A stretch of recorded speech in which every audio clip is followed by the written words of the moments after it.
And na na na na na na na na na na na na na na na na na na. Little prince, fly away tonight. Little prince, don't be sad now, don't be. Little prince, I promise I'll join you up there, up in your world soon enough. Show me a rose, show me her thorns. Let me just hold it once. Who are these people? What do they do with the children anyway? They wait on the sidelines with a tight grip, letting it all drift away. But then you told me they're standing way too close, my friend. This way the pain might never end. Na na na na na na na na na na na na na na na na. Little prince, fly away tonight. Little prince, don't be sad now, don't be. Little prince, I promise I'll join you up there, up in your world soon enough. Show me a rose, show me her thorns. Let me just hold it once. Doubting and dreaming my doubts, drawing little lines and dots. I'm still putting together the pieces of the puzzle that is me. But then he told me, you're standing too close. Alright, just fading down this music. Welcome to the Second Life Book Club. This was a little tune I recorded back when I discovered Second Life. It has actually nothing to do with Second Life. It's called Little Prince. Yeah, welcome to the Second Life Book Club. This is the grand finale as it's been advertised. I'm not sure if it's so grand in terms, when people say grand, they think of some big thing with special guests. And the only special guests we have are our wonderful, wonderful book club community members who brought their own chairs. I mean, some of them. And I'm going to do a little intro spiel, my thoughts, my bittersweet thoughts of ending this thing. And then I would like to hear from all of you guys.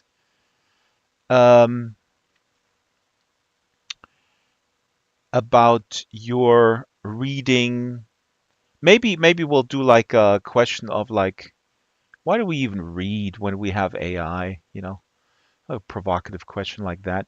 Why do we even do music when we just click a button and we can generate music? Why do we even do poetry? Can somebody teleport Tom Bukowski? Yeah. So the Second Life Book Club was started in April 2020 when I left Sansar, where we had a few book guests. We had Matt Ruff from Lovecraft Country. We had Ken Liu, who is a wonderful author, but he's probably most best known, which may bug him, for the translation of The Three Body Problem, and a few other people. And then I left and I came back to Second Life full time. And Linden Lab said, why don't we do a book club, something that you did in Sansar, and we do it in Second Life. And then I said, okay, if you give me 4 islands, I'll do it. They said, are you crazy? No. They gave me 1 island, and then after like a few months or so, we said we need more space because we built, the space was full, and we just built book world after book world, and they're all stacked on top of each other. And then I asked for a second island. They gave me a second island. I asked for a third island. They did. And now we have actually 4 islands. The fourth is not connected to this one. Every other island is, and this is what I still have to do. For the YouTube audience, I'm camming back here because over here, floating up in the sky, is another bigger contraption which has the promotional images of all the first guests. We're here in a very small sort of adjunct floating island, which has also guests, but these are all, I think, from the first year, and then we just got too busy with building a new venue every week to complete this project of having every single guest featured in this gallery. But here you see Cory Doctorow and David Dayan from the American Prospect. And Cory Doctorow needs no introduction. That was absolutely fantastic. I'm just camming here. Lauren Bucas. I asked her, how do you pronounce your last name? She says Bucas rhymes with mucus. And over here is a special SL18B with a fella, little known fella named Philip Rosedale, sorry, and Tom Bölsdorf. I don't know who that is. And here we had Ogenichove Donald Ekpeki from Nigeria and Zelda Knight, who has edited the Africa Risen anthology. Absolutely amazing. So really from all over the world. He's Avais Khan from Pakistan. Here's E.P. Isaacs, an incredible author. I'm just camming around here. Incredible author from Second Life. Fernando Strigotti, and so on. So today, the grand finale, let's make it grand by opening the floor. Whoever wants to say something about the importance of reading before we went live, made a little provocative statement. Why would you read when we have AI? I mean, Shyla, who's been helping me so much with putting the book club together every week, we is a theme that we've been talking about. We're both intensely worried about AI from many different angles. So I don't want to make this about AI. I really do want to make this about the celebration of reading. So with that, if anybody wants to chime in, if you don't want to use voice, you can also, of course, text. Did I see Tom Bukowski just now? Did he leave? We can also go to a bigger venue. It's kind of crowded here, but it's also kind of cool. Ah, up there. Okay. So Tom, since the floor is open, why is reading important to us, Tom, or why should it be, or why should we care? And let's make it about stories and fiction, novels, novellas, short stories. Let's not make it about, or for this particular conversation, um, let's be specific about sort of make believe stuff, Tom. Why is it important? Why should we care? Isn't it a waste of time when the world's going down to hell in a handbasket? Shouldn't we study handbasketry?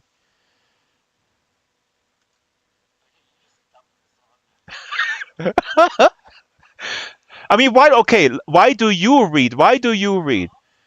What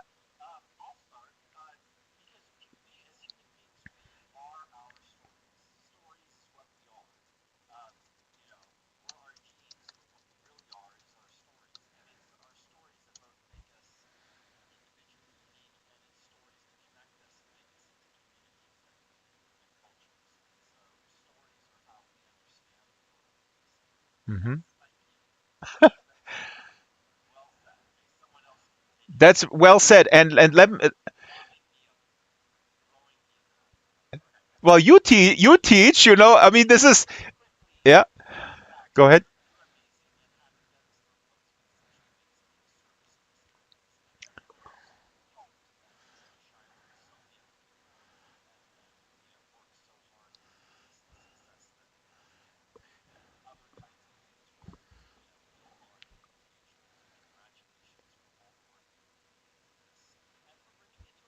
Yeah.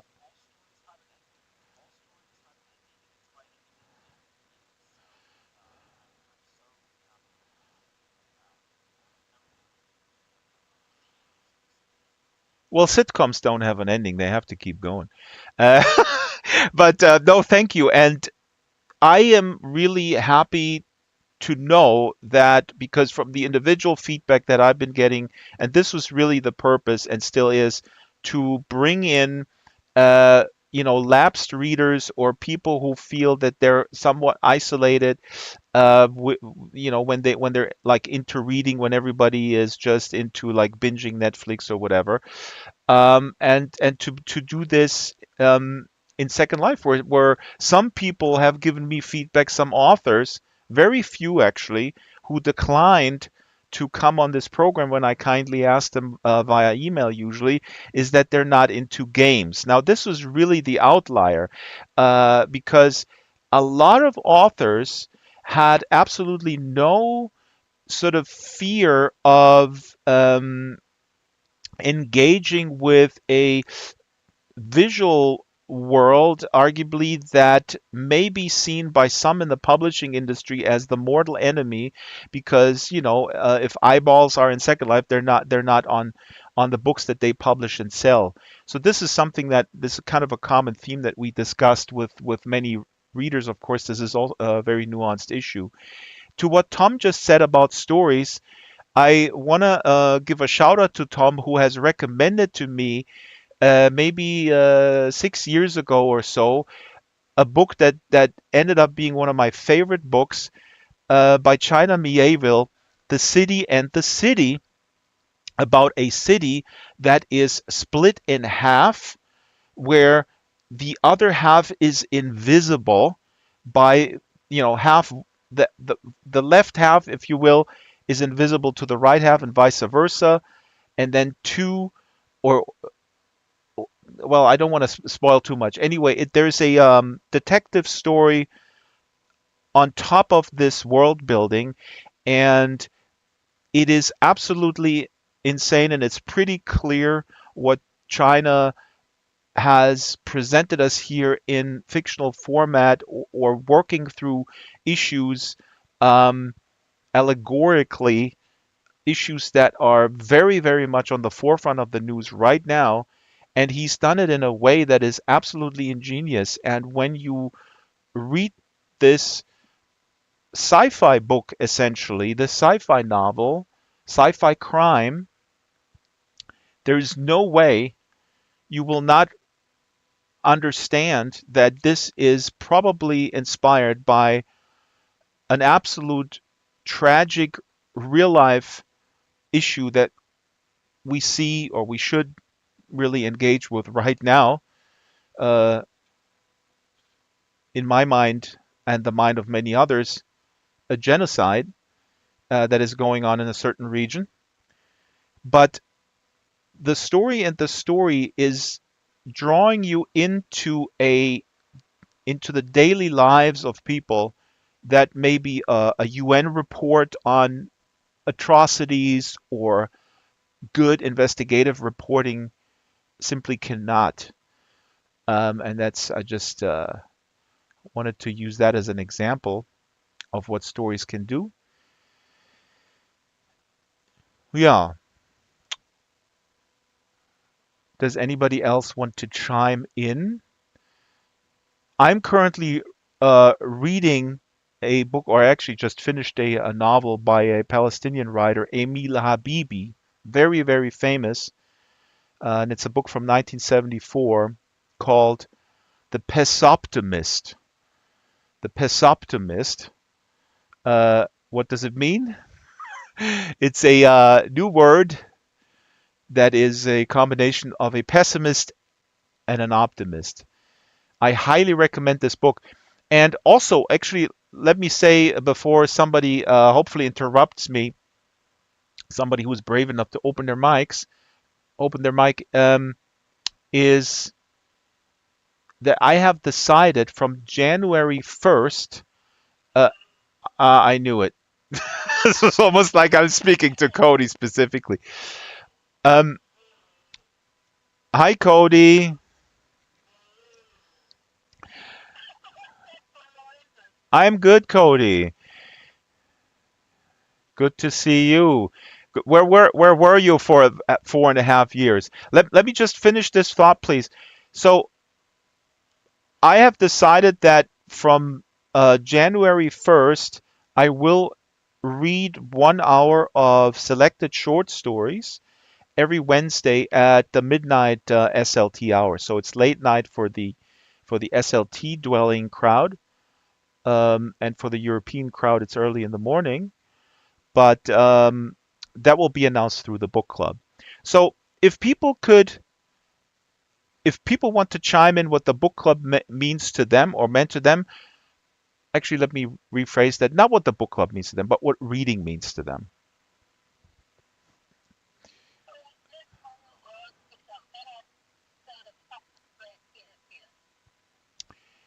Ka, I have a hard time hearing you. That you're breaking up. Would you mind? It's a lot of noise.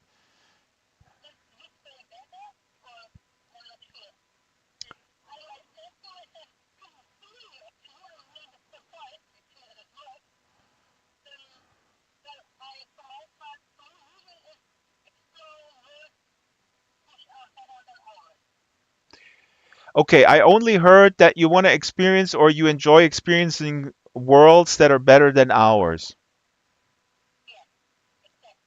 Okay. But then let me ask you a provocative follow-up question. I- so you're escaping into worlds, so the real world then kind of goes to shits basically because of you, Ka. Are you to blame? Di- I can't understand, unfortunately, the sound. If you want to type this, you want to type this up? Shiloh says, beyond reading, the chance to meet these authors have been an amazing path of understanding creativity, authorship, publication, reader appeal, themes, research. Yeah, I find it really, really fascinating too. On the other hand, Shiloh, what is weird to me, and I think that I expressed this a few times, is when, not that I was ever disappointed with a guest, but but sometimes I don't want to, I realize I don't want to meet my heroes. I mean, some of the heroes in the writers world, for example, David Foster Wallace is already no longer with us, so there's no chance of meeting him. But I'm always really, really afraid that an author who is who has made a real impact in my life with their writing, that in the quote unquote real world or in real conversation, he will turn out to be kind of pedestrian, not that kind of genius. So in other words, the the, what I the amount of projection that I'm doing towards like these heroes, I don't know if anybody has that problem, but it's basically, in a nutshell, be careful not to meet your heroes. Don't meet your heroes.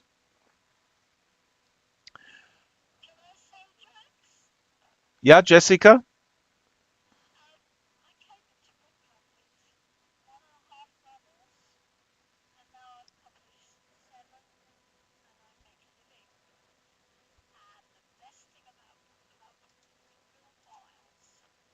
Oh,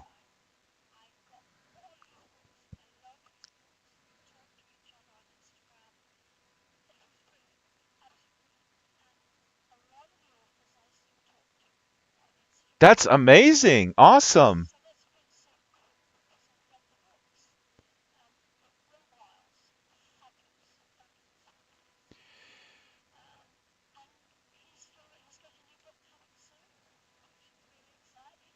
Will Wiles is absolutely amazing. He completely blew my mind. I now I completely forget why I approached him. He wrote a book called Care of Wooden Floors and a book called The Way In, about a hotel that is endless, an endless hotel.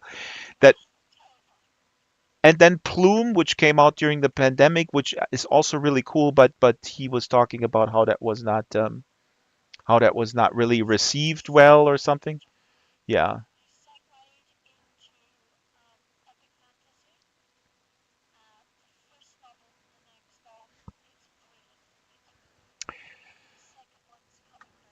Yeah, that name escapes me now too with that fantasy novel. But so Jessica, do you so you what is really cool is you're in contact with these people. Talk a little bit about that because these authors are they're very approachable. Sometimes I feel they're too approachable in the sense that if I were their agent, I would probably tell him, get off freaking Instagram and write another book.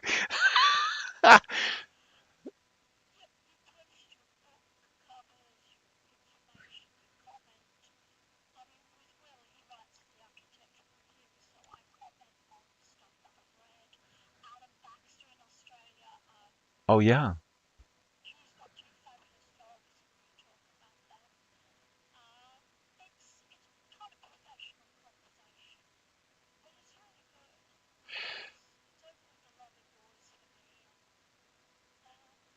But that sounds also like a collegial thing that these people, I mean, these are pretty well-known people in that world. And what you're saying is that they're very open in terms of also giving advice or helping or when you're stuck. I mean, this is a no?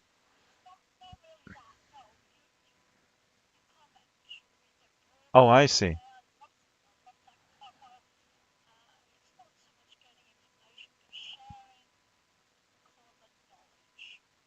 But that's what I mean. The knowledge about things.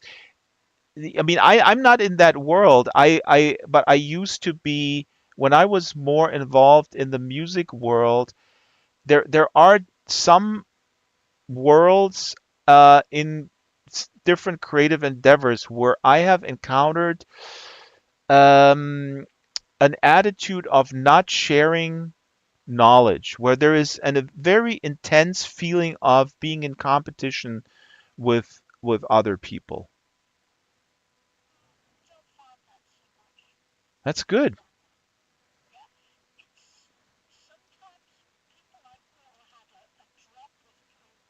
Hmm. Me too. Oh, you in the last chapters, huh?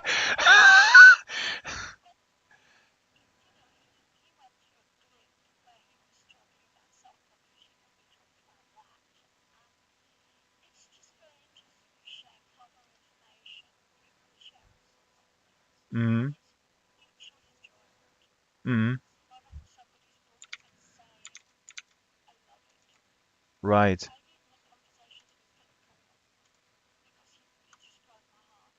Surprised so much.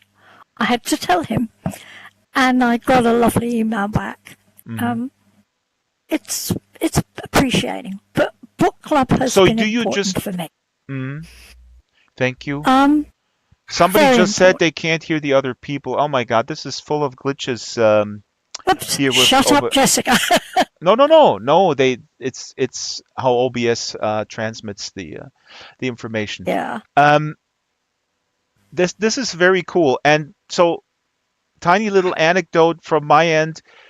Liz Jensen, who was never in the second live version, but she was in Sansar the very first time I tried this out. So Liz Jensen is a British author, and she wrote a book called The Ninth Life of Louis Drax.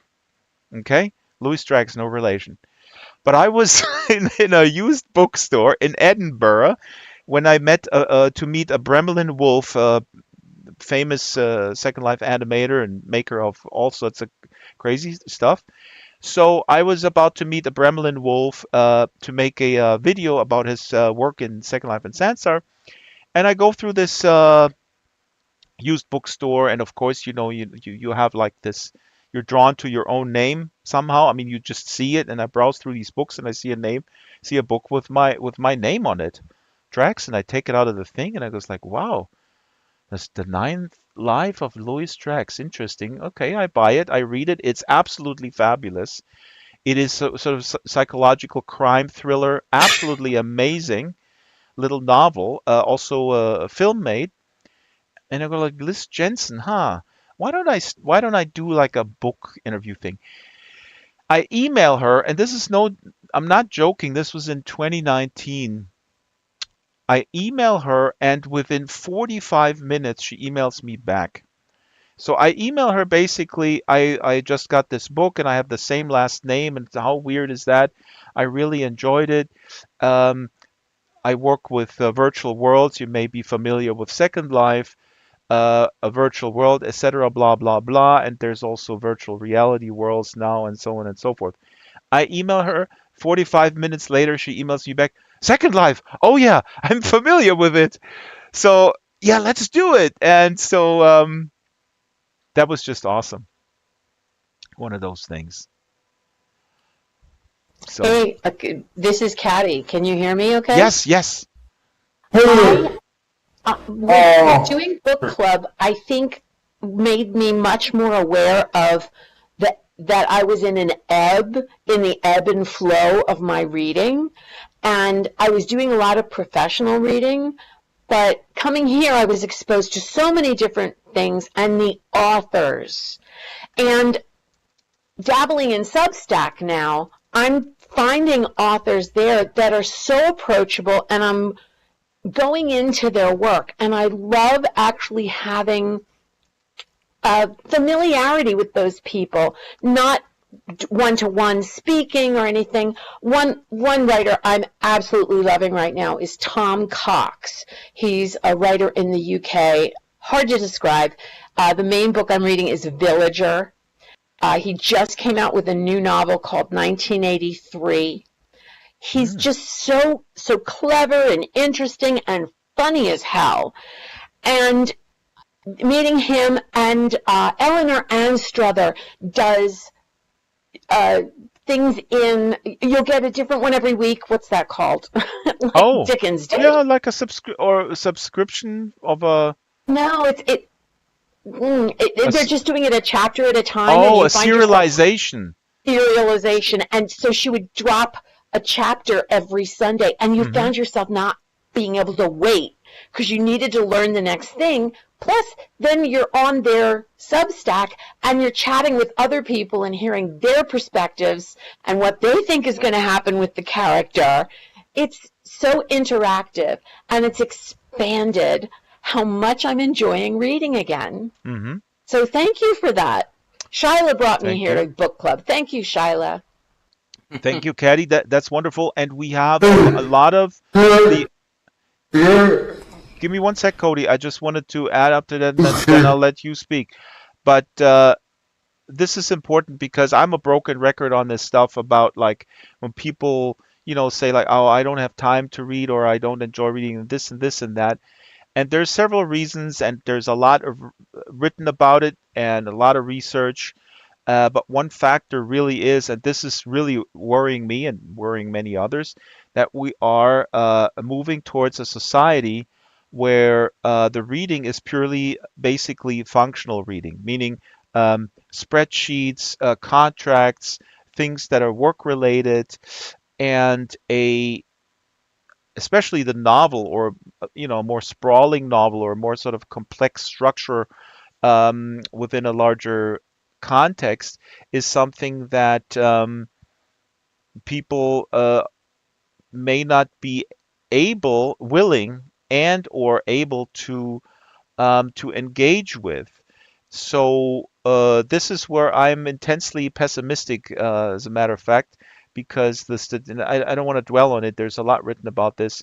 Ted Gioia has a fantastic newsletter on this issue, and this, of course, the smartphone and all sorts of things are related to this trend, and that if you deny this trend, you're closing your eyes at something that is really a big issue. And as of late, as my last point on this, and Cody, then you can speak, but no matter what you read, the fact of the matter is there was an Atlantic article. I don't read the Atlantic, but that's besides the point. But this Atlantic article was about elite college students not being able to read anymore, or read assigned novels. And BookTube, which is a world in and of itself, somehow a lot of booktubers have picked up on this and created videos with response to this article. And a lot are going like, yeah, of course, smartphone addiction and things like that. Absolutely true. But only one booktuber that I saw made a point that is even more important, which is that he said in high school, you're being, it's being drummed into your head by parents, by the school, by society, that reading for fun is a waste of time because then you're not concentrating on STEM topics. You're not concentrating on, the grades that will propel you into elite universities, uh, well-paying jobs, and so on and so forth. So, in other words, the importance of humanities as a whole is really not highlighted. And then later you get into these colleges, and then people complain that these kids don't read. So that booktuber made a great point, which is essentially that blaming um, the, if you will, the recipients of very mixed messaging, in other words, young people who are at one point, being told like, you focus on math, forget the reading, forget reading Harry Potter, and then they go like, oh my God, these kids don't even read anymore. Oh, it's got to be the smartphones. So it's a little bit more complex, but it's definitely a big issue. Now, Cody can speak, but I also want to give a shout out, and I'll do it afterwards. What I found really cool about the book club was that we were able to highlight small indie publishing. And especially, and Shyla knows him, Rick Harsh from Corona Samizdat. So if I want to like promote one thing, I'm going to promote Corona Samizdat, and the manager will put it in the local chat. Corona Samizdat is run by an American expat who lives in Slovenia. They had a huge hit with a book called America and the Cult of the Cactus Boots. And it's high quality postmodern literature, just incredible quality, and virtually unknown people who have been uh, writing at the highest level for a long time, completely, not completely, but virtually ignored by the larger public. And this is something that is very, very important for a diverse ecosystem, that these small publishers prevail, because we have a monopolizing consolidation in publishing, which is not good. We talked about this also in the past, that for example, the celebrity authors, sometimes, in the case of the Obama memoir, for example, or Hillary, they get sometimes the promotional budget, and the numbers are publicly available. These celebrity authors, be they from politics or whatever world they are, they sometimes get the entire yearly budget, 70% of the yearly promotional budget, as an advance. So that leaves very little for new authors, for unknown authors, and we're talking about these unknown authors, they're already signed to a book deal. So we're not even talking about people who didn't even get that book deal. So this is sort of a larger structural issue. And if you can support small, tiny indie publishers, seek them out. And anyway, Cody, go ahead. Yes, and listen, and listen, I have my own house now. You live in your own house. First of all, we miss you too, Cody. Cody, who is speaking here, is a major movie star. He's in the award-winning movie Our Digital Selves. He's the major star of this movie. There are no other stars in this movie. So seek out, write down this name, Our Digital Selves, and look it up. It's very hard to find. It's almost impossible to find. You first have to buy a Oh my God, Tom gave it away. He put the YouTube link in the local chat. God damn. Tom, you were supposed to keep this secret, for God's sake.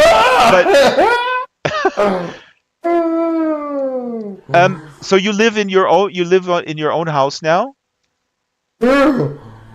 Awesome.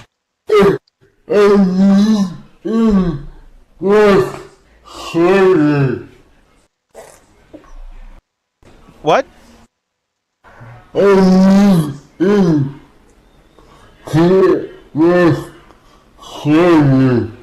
Ah. And where is it? You still in the Santa Monica area? No. No. No.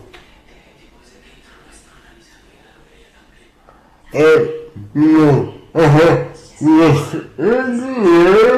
Mm-hmm. Okay. Yes. Mm-hmm. Are you still with this wonderful caregiver that we met? Cody went with us to San Francisco, and Cody met this guy. What's this guy's name? Rosen something? I forgot his name.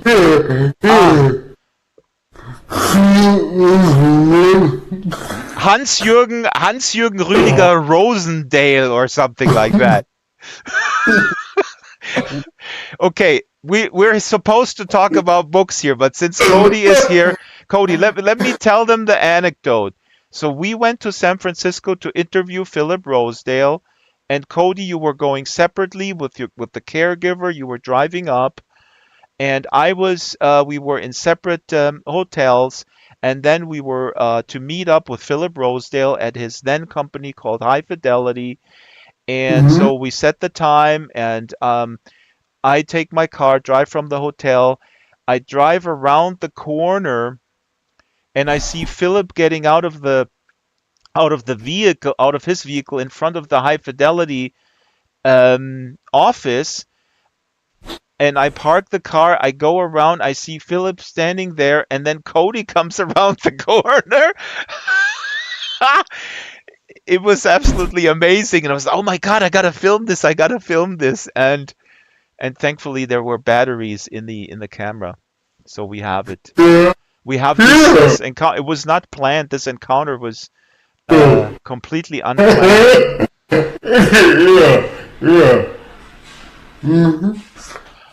Okay. Yes.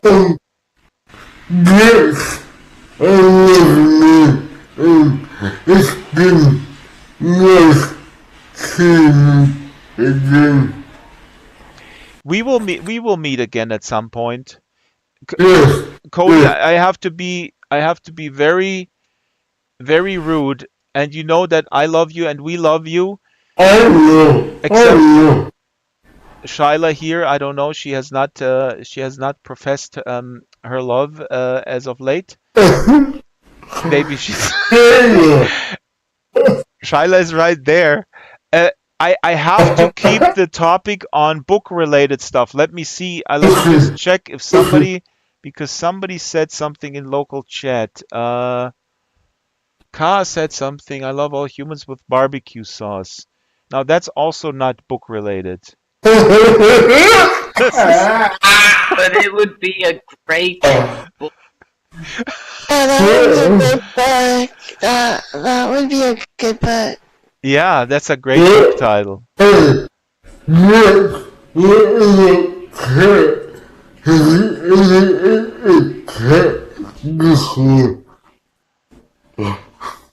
Okay, try to say it again, Cody. I'm listening.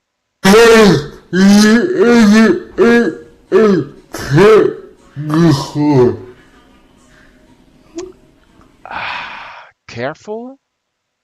I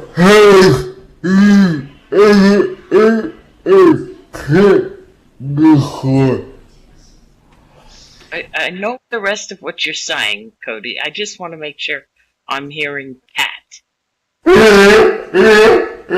Cat? He says, tell me, Cody, have you ever eaten a cat before? Oh! Now, oh God, this is derailing. This is supposed to be about books. See, this is my whole concept with book club is not working. As a matter of fact, when I was 18, I was at a pizzeria in a suburb of Munich at my 18th birthday with my parents at a pizzeria, and then a year 2 years later, I visit my dad out in the suburbs. I lived on my own at the time already as a 20, or maybe it was 3 years. Who cares? I come back and the pizzeria is closed. And I said, whatever happened to the pizzeria? And my dad says, oh, they found out that they were selling like cat. They were making meals with cats. And so yeah, maybe I ate a cat at my 18th birthday. I don't know. There's no way to tell now.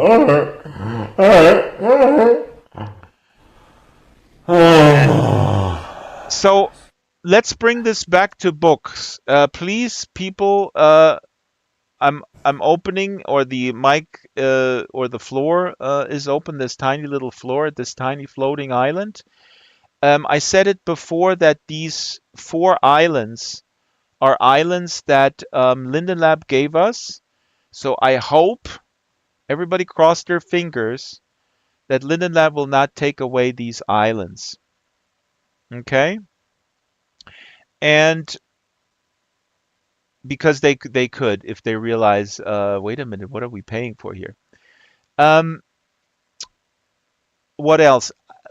From my own reading strategy, and I do believe, I'm not saying that this is something that people should be doing, but I myself, and I've talked about this on the program, I sometimes have reading anxiety, in the sense that when I go past my big library in the living room, where I don't have quite as many books as Karina Shurek, who is the widow of André Brink, who inherited 50,000 books in her home. I don't have that many, but when I go by my shelf, I see all these books that I feel I have to read. For example, Marcel Proust in A Search of Lost Time, or I bought a new copy of War and Peace.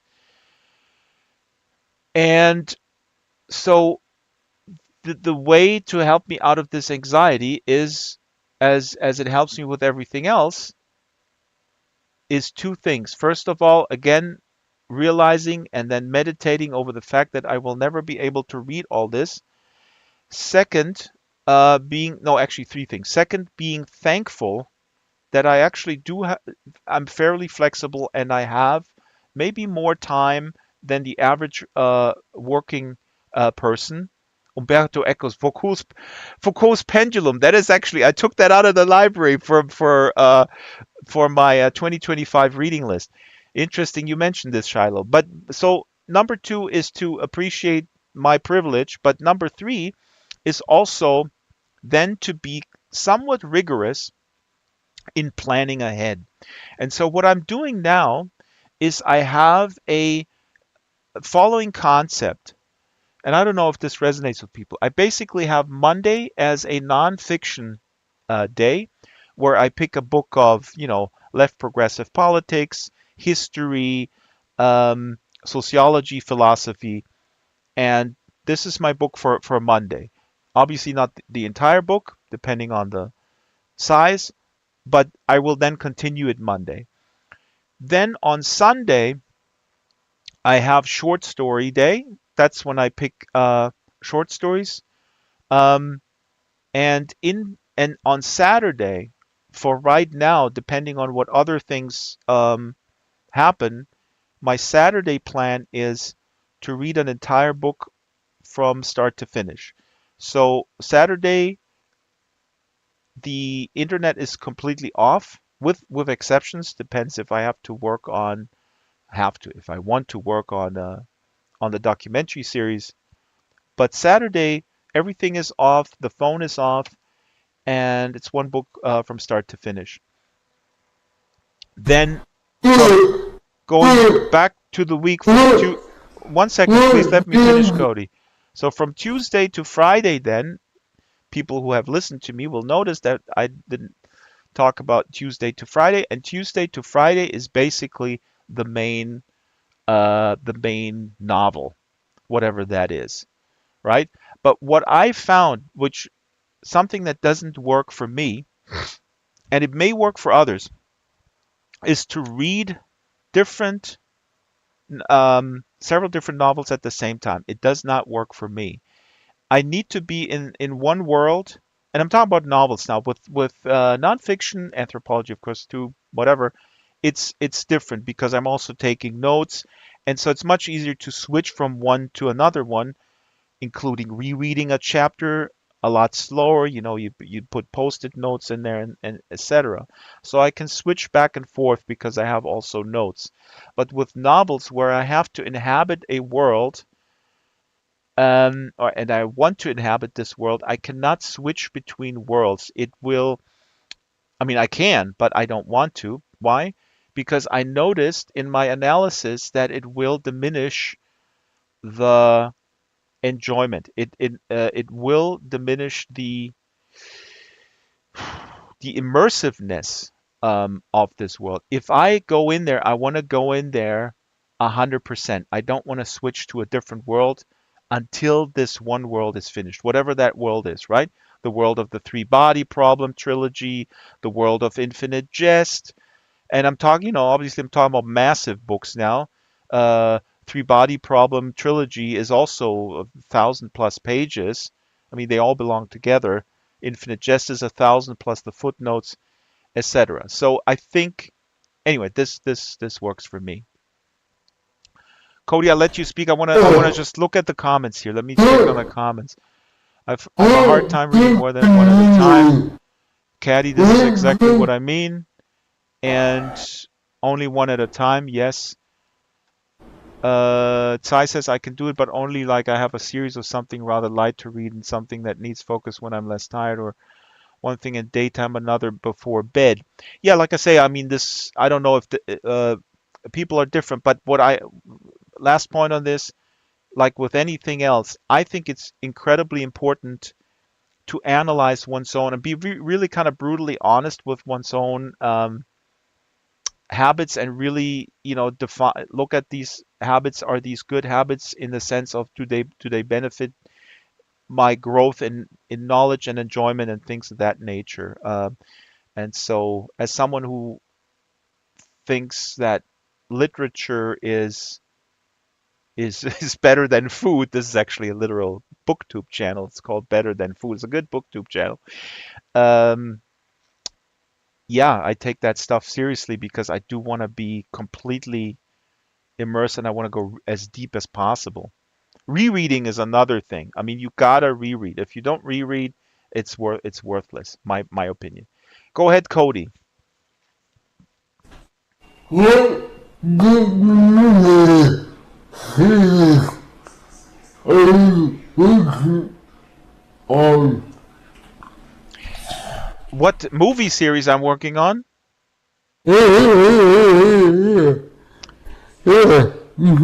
Cody, this question is not allowed because this is the book club grand finale.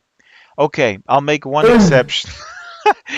I have revived or combined the Drax Files with Made in SL, and now it's called the Drax Files Made in SL. And this is a series which has been pretty much what I've been doing, profiling in little sort of mini documentary format, creative people, creative projects, and celebrating Second Life. And so, yeah, I've been fundraising. I've been announcing this a while ago, and then we've done some fundraising, and we got some funds, and now the funds are sort of hanging in the balance at 77% for episode 3. So this might be the last episode. Who knows? I put the word out, and people always say, I don't blame anybody. I know people are hurting financially, and I really don't want to get into this right now. I don't blame anybody who cannot afford to donate, and I thank the people who are able to do it, but I just cannot do it without the support. So that's all good. Hey, Shyla, let's Shyla say something.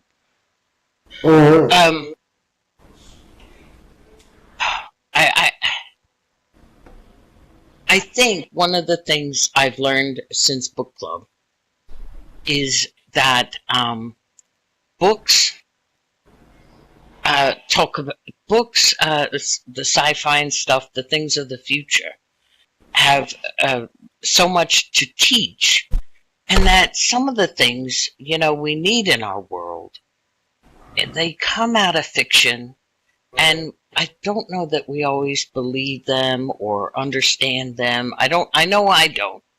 But they're things that if we just started believing it was true, they would come about. You know what I mean? I mean, you know how I believe this. I believe that I can't answer anything about how there'll ever be peace or acceptance or anything in the world. Yep.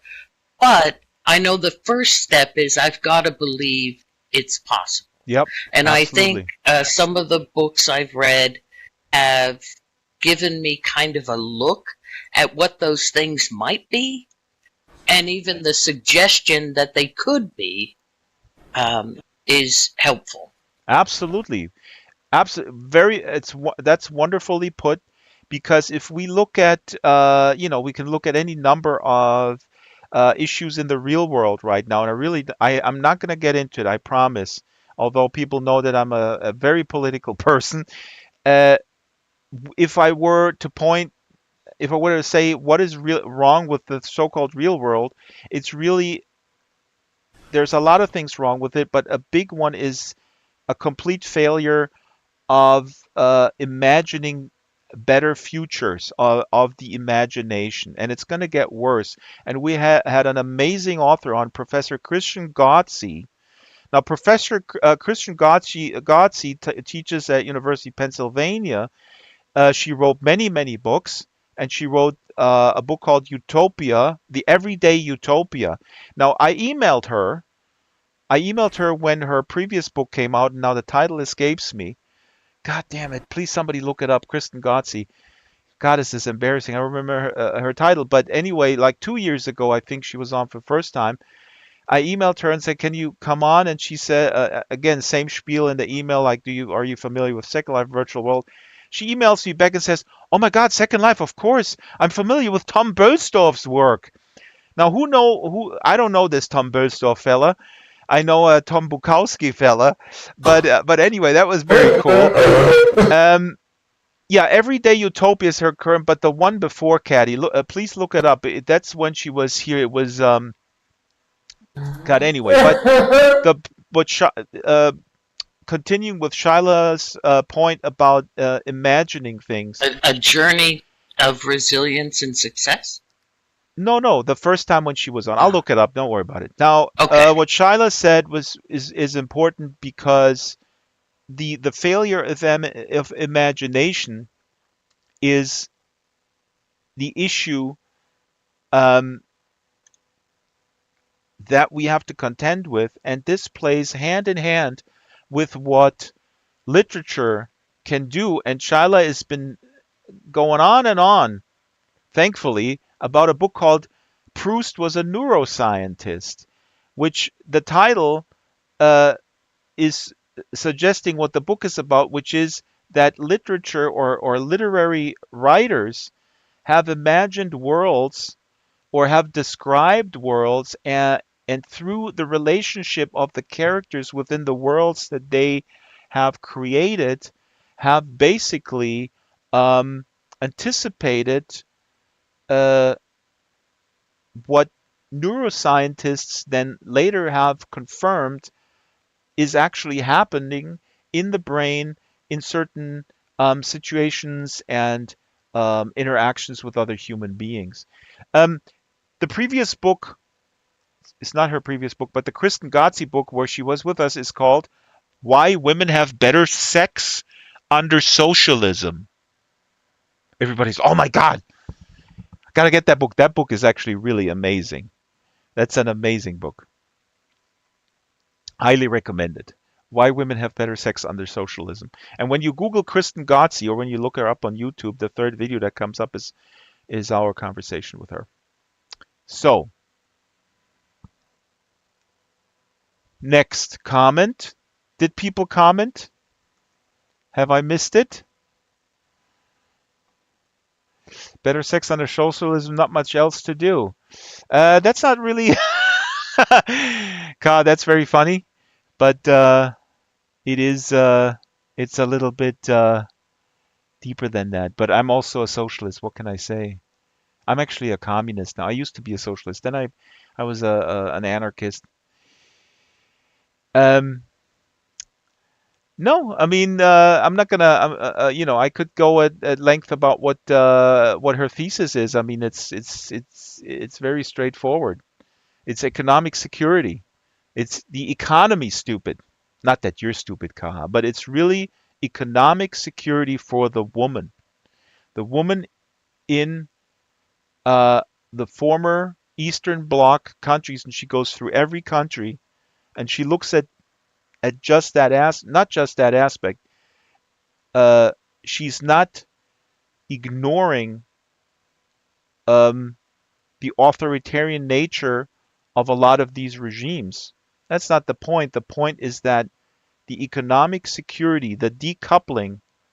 Um, so, in terms of feminist or the advancement of feminism, there is absolutely no doubt. I don't think anybody disputes that. Um, that East Germany, for example, a place that I'm very familiar with, was way more advanced than the Western countries under capitalism. So I, I can I just say one more thing because I know we're going to close soon. just one more thing, Shyla. God, Shyla Maybe three or always. four. Okay, fine. I just want to say I really enjoyed researching the authors too, and I do highly recommend it because it also provided some insight into where they were coming from. Hmm. And I've enjoyed working with you, and I know we'll continue to work on things, but on this particular book club, I've enjoyed getting to know everyone and hear their thoughts, and every now and then there being a free book by an author in this group available to us to read, which is a beautiful gift too. Hmm. And um, I I have read more books. As I know you know, I'm not a great reader, um, and we also found like the books I like are nonfiction, no longer than a novella. Like I think these are important things to know too, because I didn't think I was a reader, Yep. right? And that has That's changed. and thank you, Charlotte. This is so important. This is the one takeaway, and this makes me so proud of not what I've done, but what we've done as a community.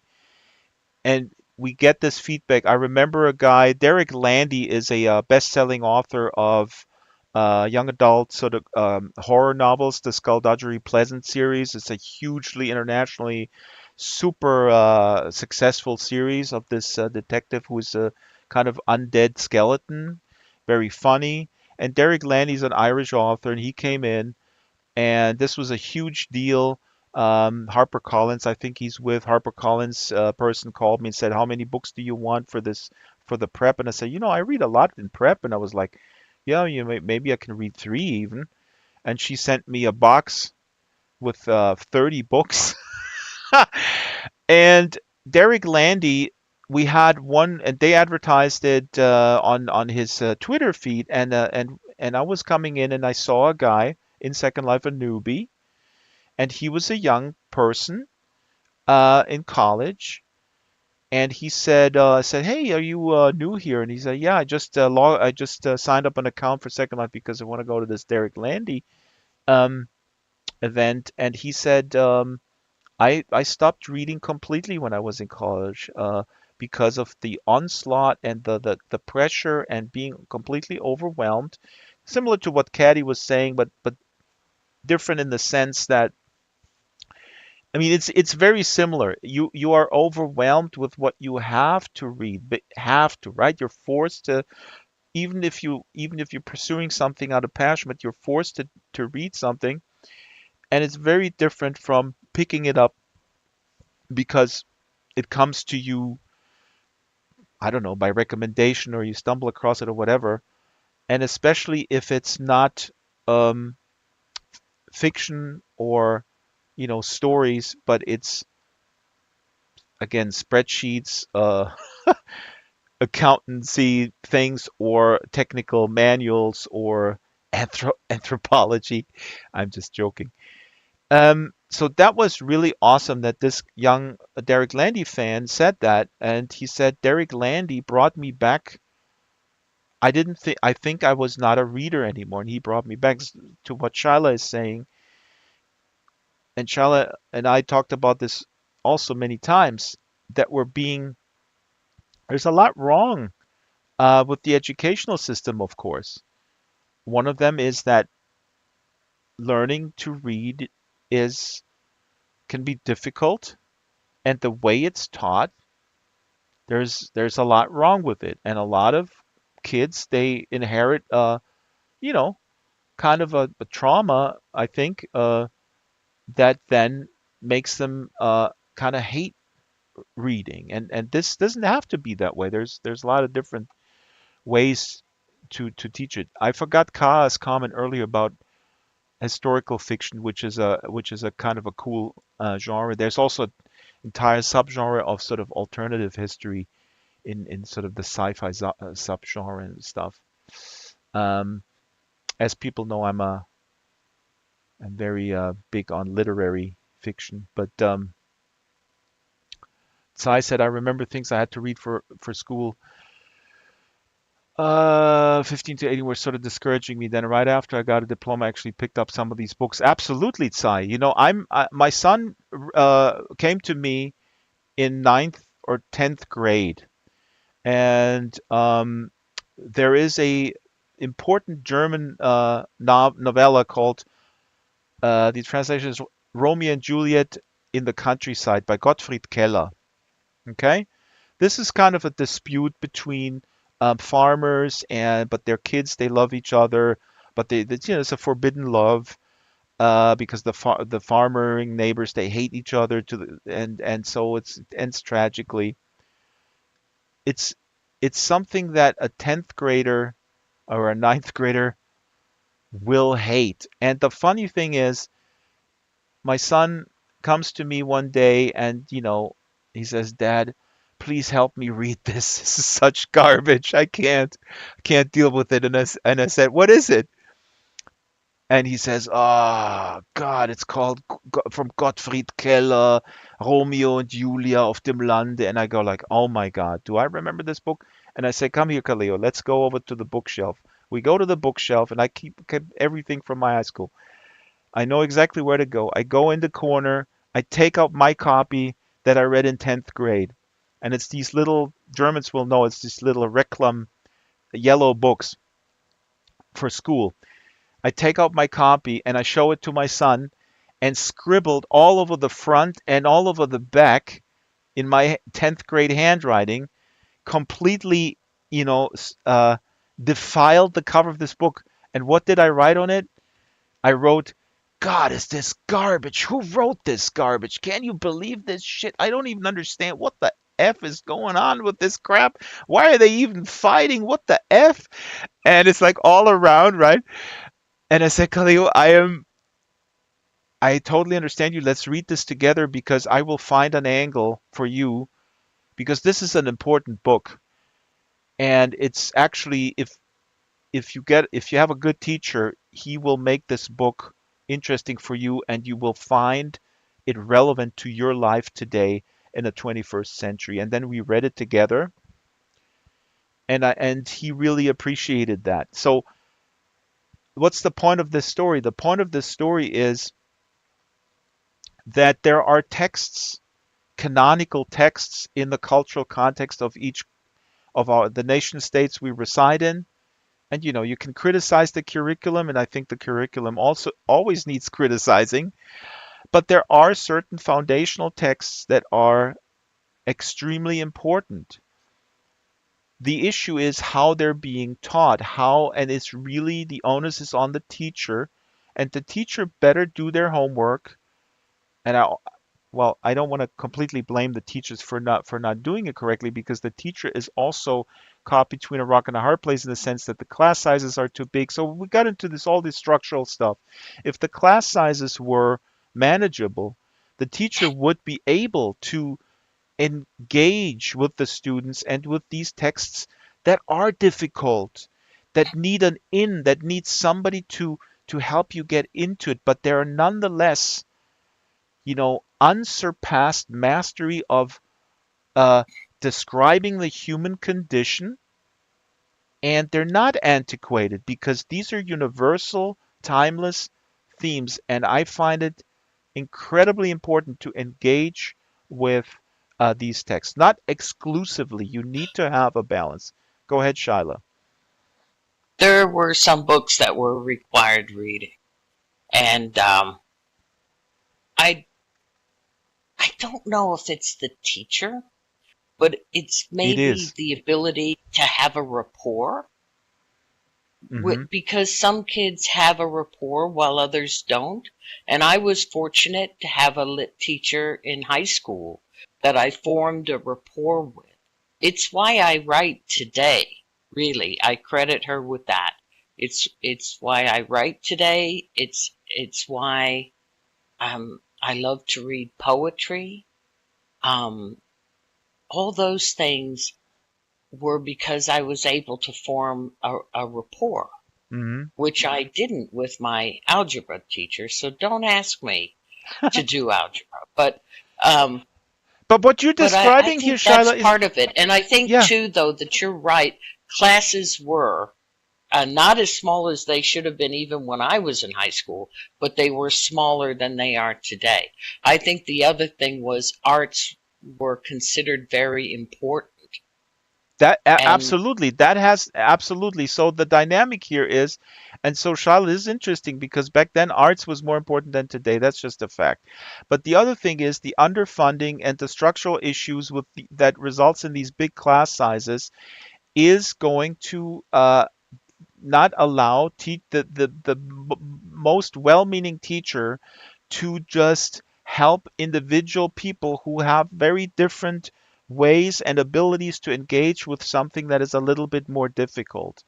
And you put that into the toxic mix of what I said earlier of a society that gives kids or young people constantly completely schizophrenic messages of like, oh yeah, it's very important. Oh, you don't know that violin concerto? Oh my God, you're not cultured. And then and the next sentence is focus on math because you got to make money, otherwise you'll be homeless.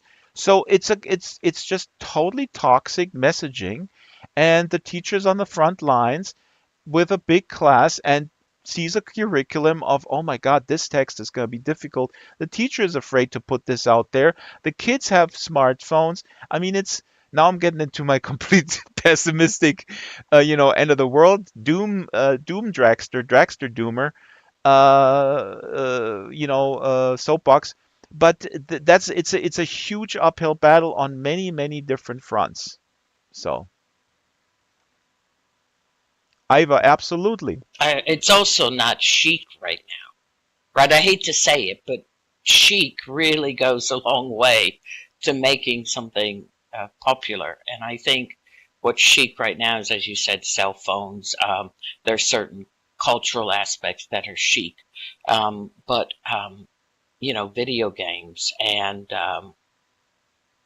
uh, movies and things like this Don't are get me more. started, Shyla, or the next hour I'm going I'm to not going talk to get about. you No, started, no, I'm just. but you know the, what I'm saying, like well, this chic business as an LGBTQ plus, I was born at a time where it wasn't okay. And now for some reason it's all chic, which is great. And now it's going to get worse, right? So, we have normalized in society basically people right. shooting up heroin in plain sight 5 hours a day. What do I mean by that?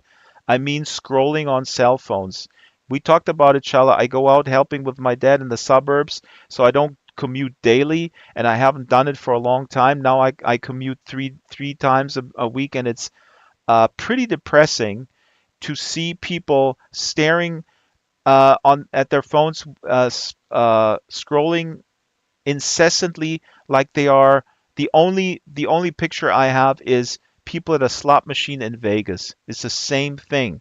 And people know by now that the mechanics behind the type that that people who program most apps, they're designed to create addiction. That's the real end game. Um, so we have normalized in society. Again, it's like when you see people having their phone hanging like a piece of jewelry around their necks, with this, with expensive beads or golden whatever. It's like they're dangling their shooting up heroin set around their necks, basically. And I know. Then people will say, Draxtor, how do you know that they're not reading War and Peace on their smartphone? And then I sigh and I say, okay, the reason why I know that they're not reading War and Peace on their smartphone is because I see the thumb movement like a completely obsessive compulsive thumb movement that I've also only seen in Vegas at the machines. So, but somebody was saying about teachers. So anyway, this is a toxic mix. It's an uphill battle. When Shala, you talk about chic or trendy or hip, um, it's not a new phenomenon that being deeply engaged in something complex is no longer hip.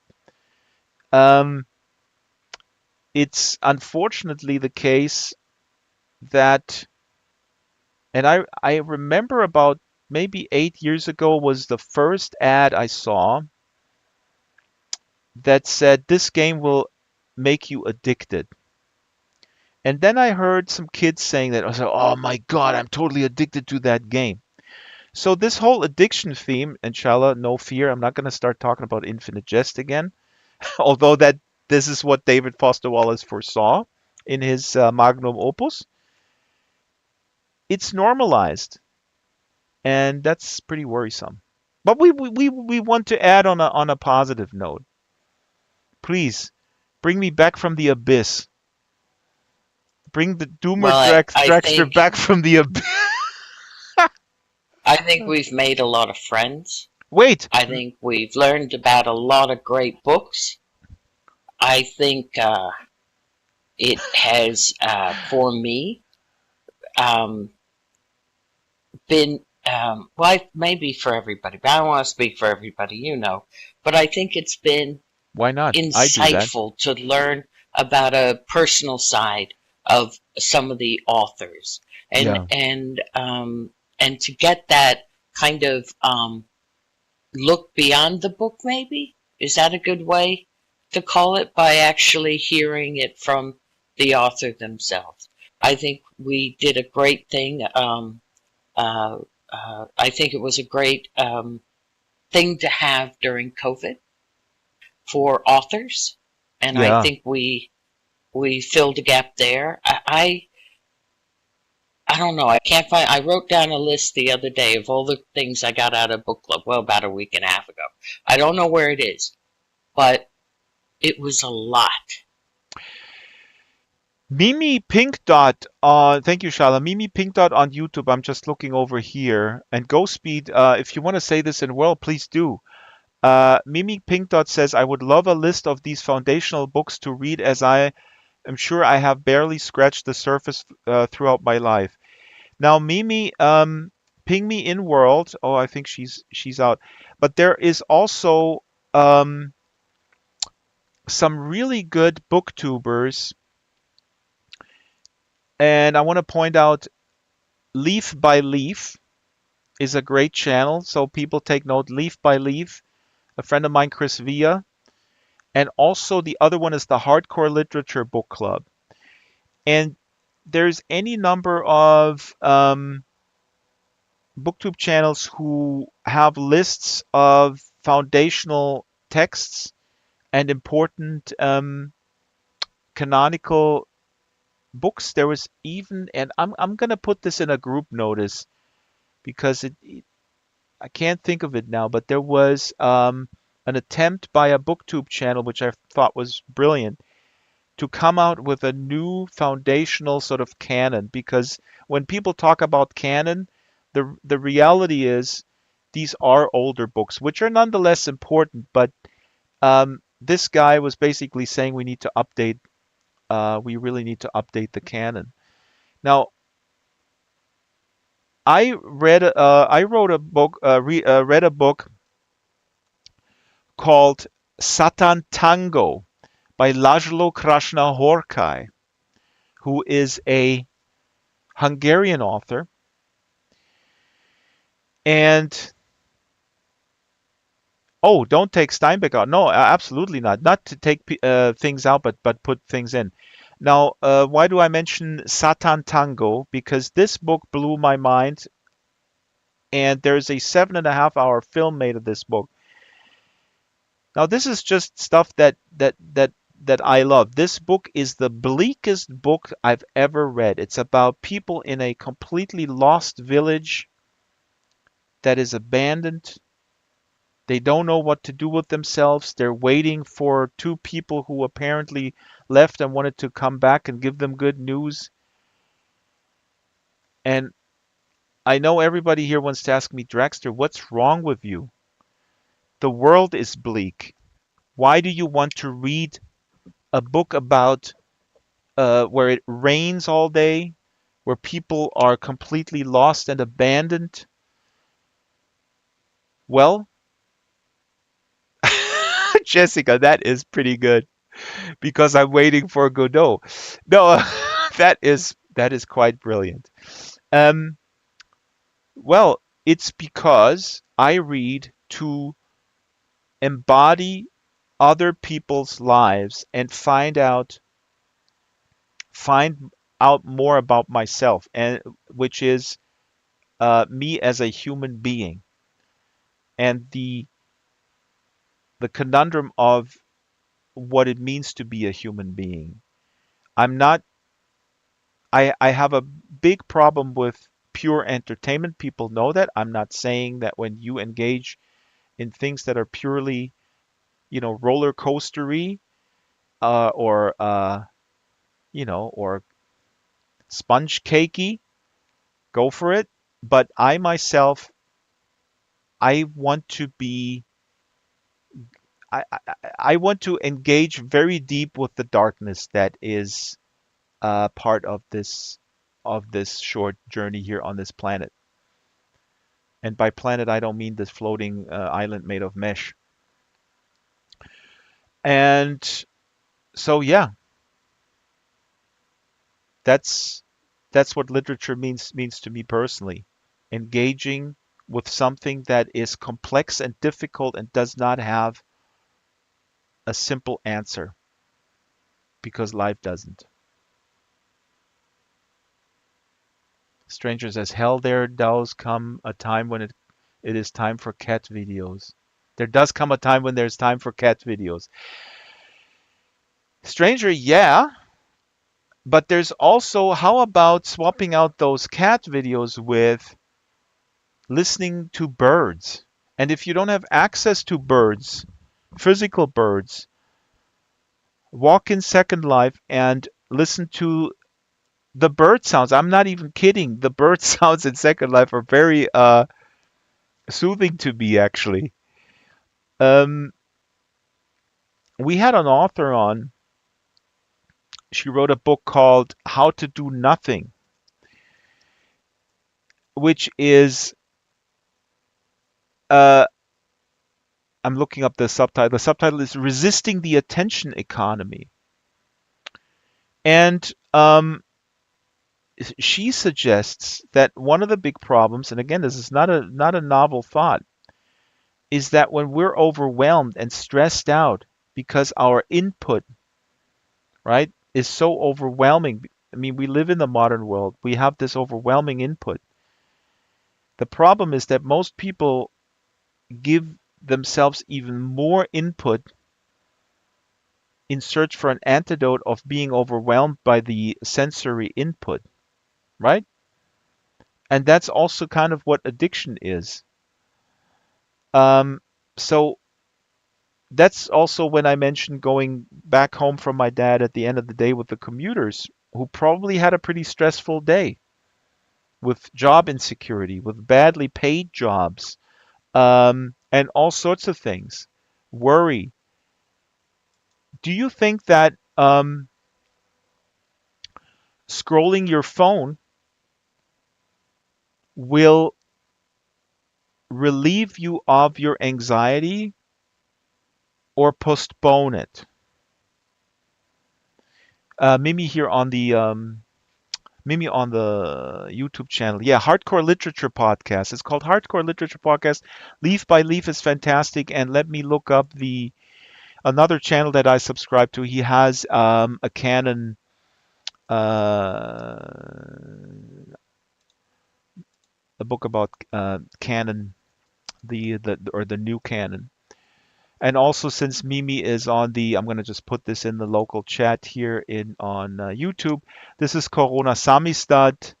This is run by Rick Harsh, American expat in Slovenia. He is my absolute idol. Here is his YouTube channel. He has amazing books. He has these pocket books.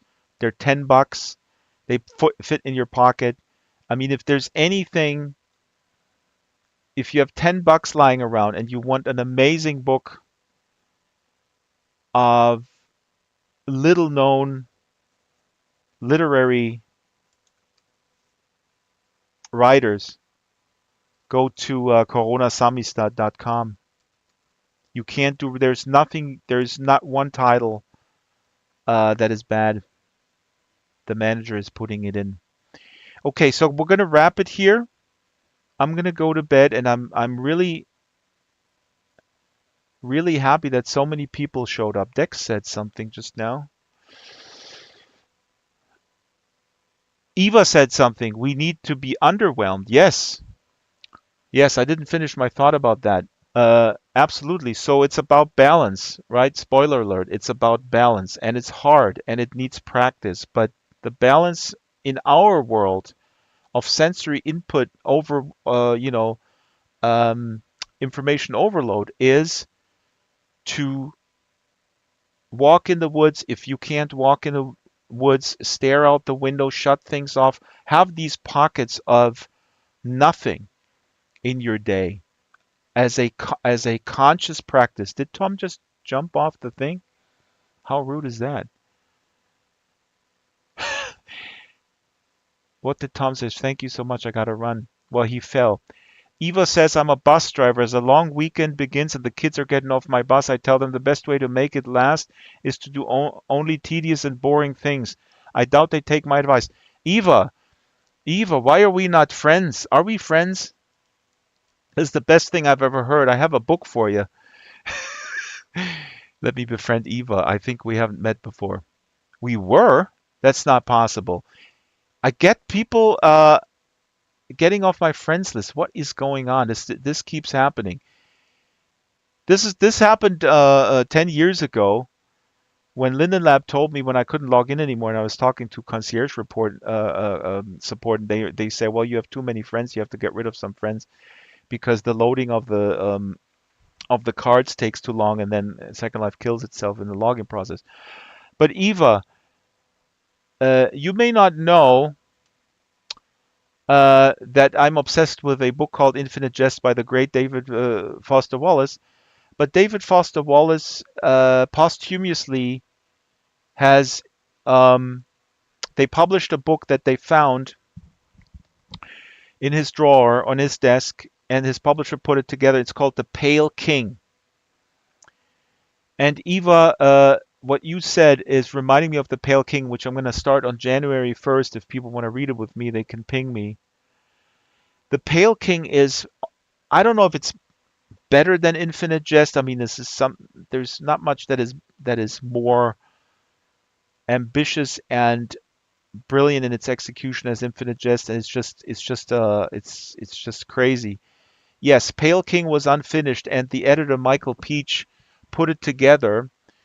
The Pale King is amazing because it is about boredom. It's about the importance of boredom. It's about a lot of things, but it's important. It's the importance of boredom And the setting and the world is the mid 80s in Champaign, Illinois, or Peoria, now I forget. And it's at the IRS training center where they train new IRS agents. And it's so funny. I mean, Wallace was. We all know. I don't know if we all know. Wallace took his own life. He chose to end his own life in 2008, and he suffered from depression his entire life. He left us with Infinite Jest, where he poured his heart on the page, his heart and soul, and he helped millions of people around the world with Infinite Jest to be able to look in the mirror and accept the self. I mean, it's obviously not a self-help book, but it can function as such. Anyway, with The Pale King, like many writers, Wallace, with the success of Infinite Jest, you know, I don't want to reduce it to writer's block, but he created something that was heralded as a work of absolute genius. And then how do you follow this? What do you follow this up with? And so he struggled with The Pale King for years. I don't know, 15 years or whatever. No, wait, 10. Um, but The Pale King is so important because it depicts these lives of these IRS agents who are bored out of their minds, and he goes so deep in exploring this, and his style is mimicking the experience that we have. I mean, it's like the Pale King is kind of like an advanced yoga course where you go in and then the yoga guru says you can do a headstand, and you go like, no, I can't. You go, okay, let's meditate first for 2 hours, and then your legs hurt. And he says, now try the headstand. And you go like, F you, yoga teacher. I should have stayed home, watched the TV. And then you do the headstand, and then you accomplish the headstand. And then you go like, oh my God, it was so worth it. That's The Pale King. No, it's a lot of fun, this book. There's a IRS agent who levitates because he's so focused on working through the returns. So it's satirical and everything. Yeah, Eva Pygmy, and I don't know. I gotta think about what to do. I gotta do something. I also need to cut again. We're closing this, and I really am focusing on the documentary series. Um, but also in real life, there's a bunch of things going on that require more time investment.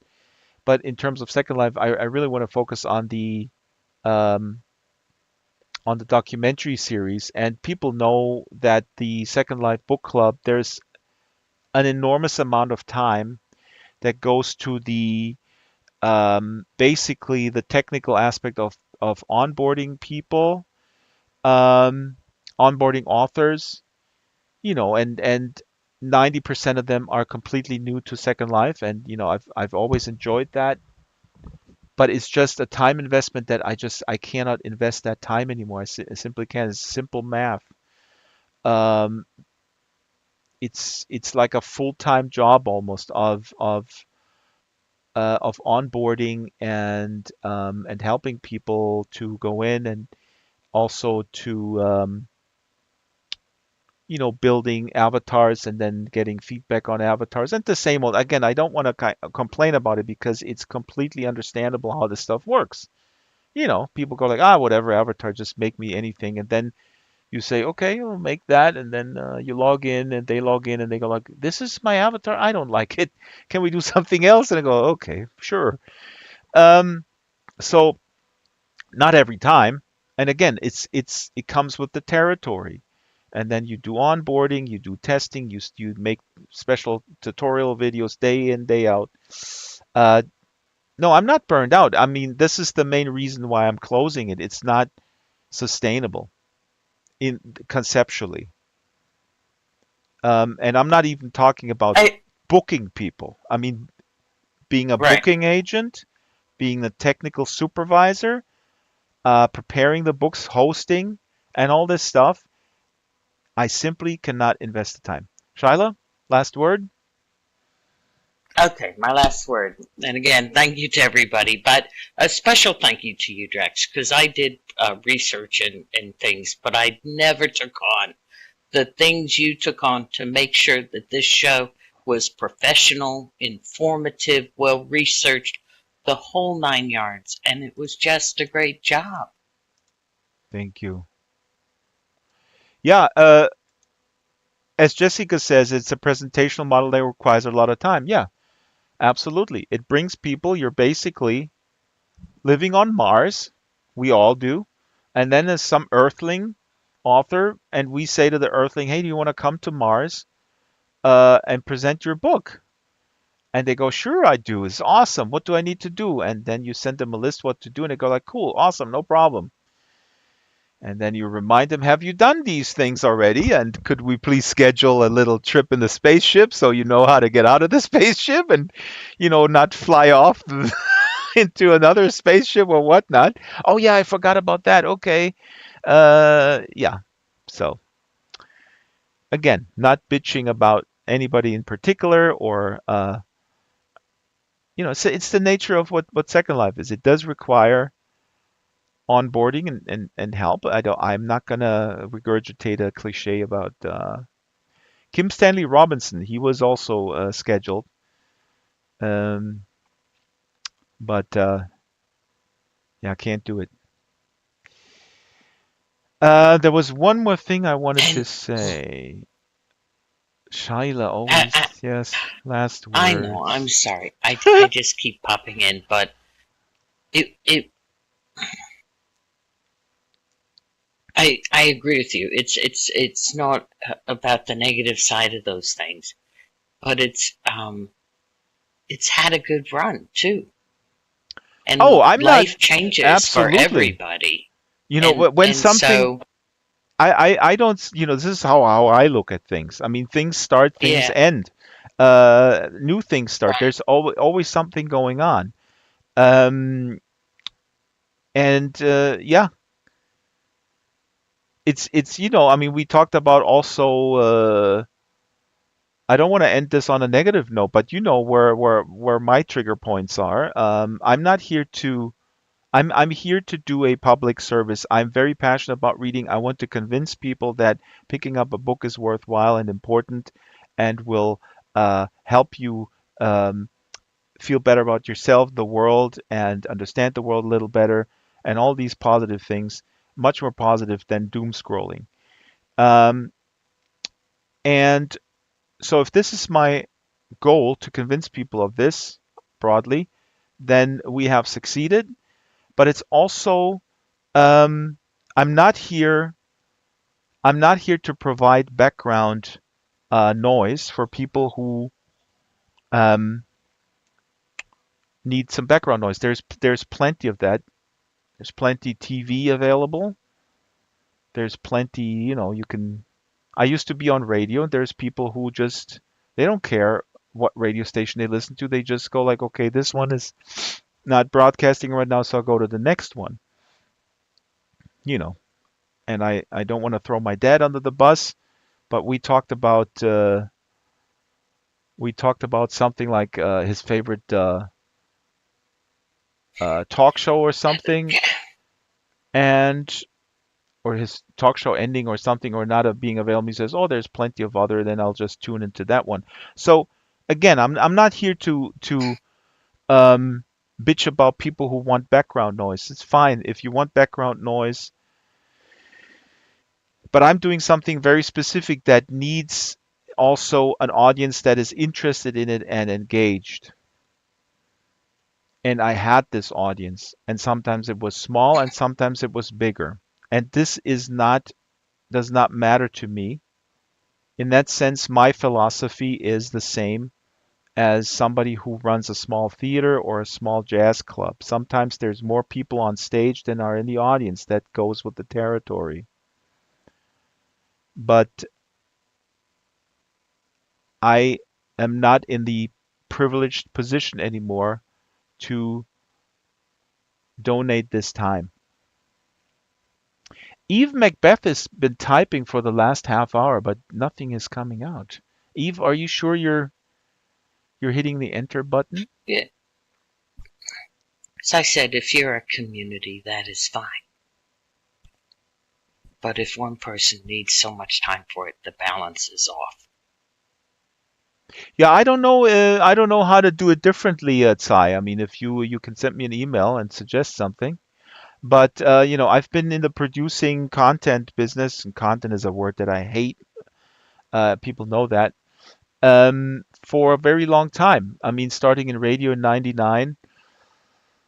Um, why do I get these messages? And it's the nature of things. I mean, I produced shows. They came and went, and or you produce something for 3 years, and then people say, "Wow, I your new show is awesome." And you say, "Well, we did it for 3 years, and I'm ending it tomorrow."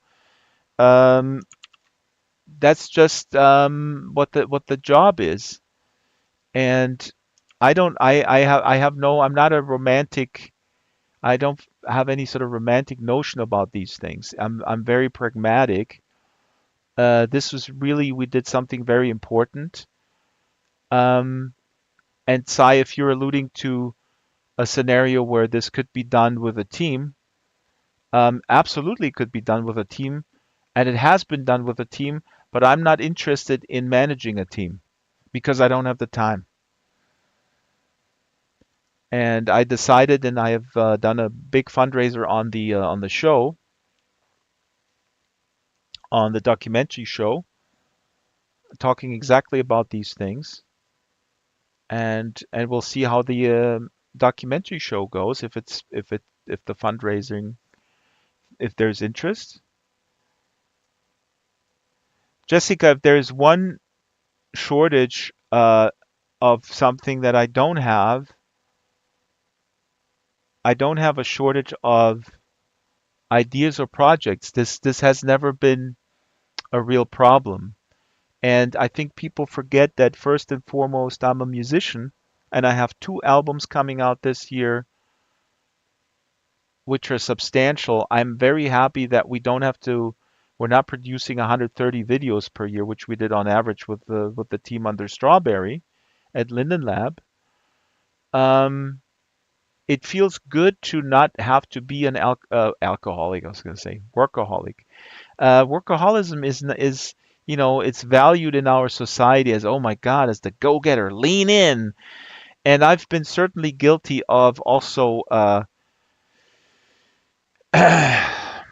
I don't know, not promoting it, but sort of being proud of being a workaholic. I can tell you now that it's total BS. Um, it's not worth it in any capacity, and I have to accept that while I'm wired a certain way, not everybody is wired that way, and it doesn't make them good or bad people. And yeah, thank you, Mimi, on YouTube. If people want to support the documentary show, let me put in a link. There's a sponsorship trophy, but this is Ko-fi. And this is for the documentary. Anna says on YouTube, Anna Water says, I'm so grateful for my time on the Second Life Book Club. You opened my eyes to a whole new world, and I'm honored to get a chance to be part of what you created. Anna, thank you. And one of the big things, this is the last thing I'm going to say. One of the big goals where we succeeded at the book club, I think, is the eclectic nature of the guests. We had some very high-profile guests, very well-known people, best-selling people. We had debut authors.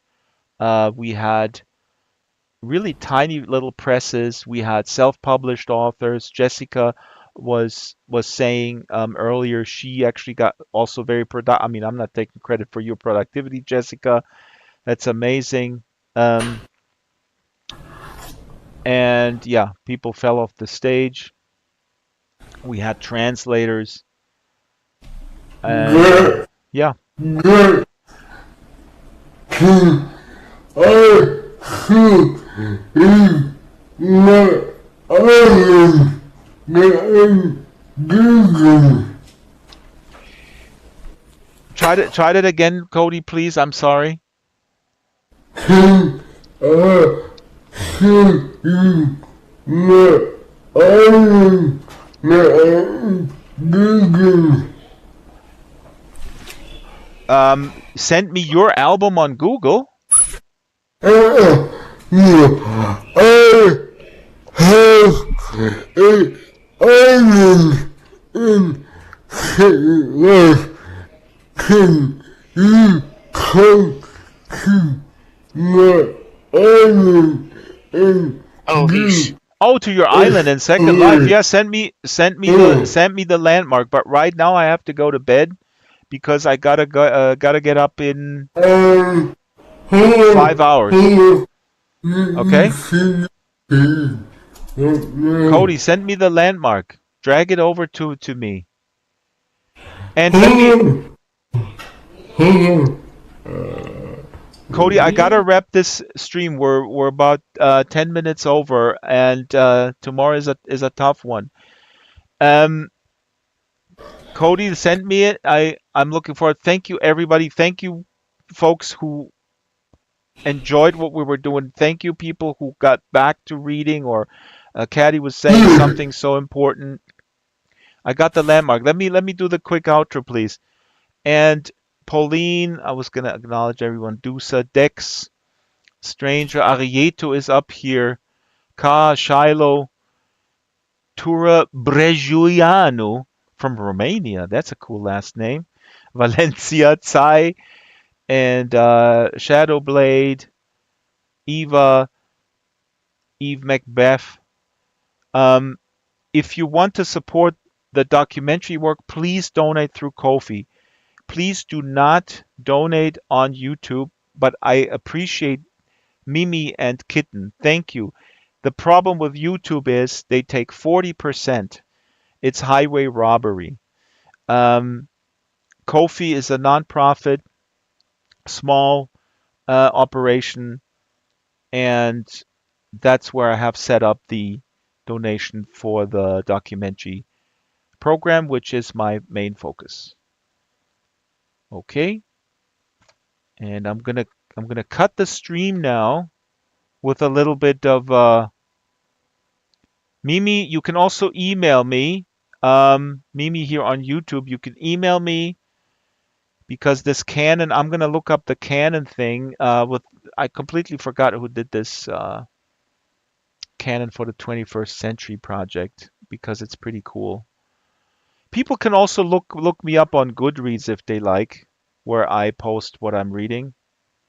Eva says, cut. Yeah, I need to cut. There are single payments on Ko-fi. They're 77% funded for the documentary series, but without a sustainable project, I won't be able to continue. That's fine. That's life. Don't feel bad. There's also going to be a feature documentary about the life of Tony Harper, aka Aziza Wolf, in the works for 2027. Goodbye and good night. Goodbye.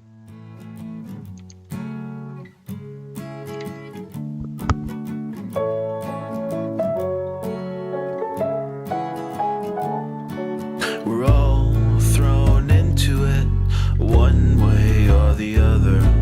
We all try to steer it as straight as we can. Sometimes we collide with each other. Who is to blame and who's gonna fix the boat? Life, oh life, there's nothing to fear from you.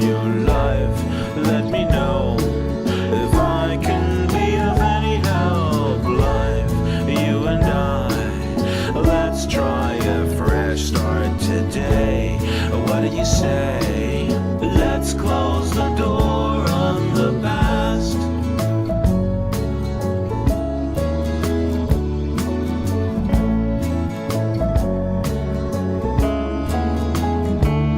So we swim, and it is in so many ways just a little trick to keep our heads above water. But now I'm not afraid anymore.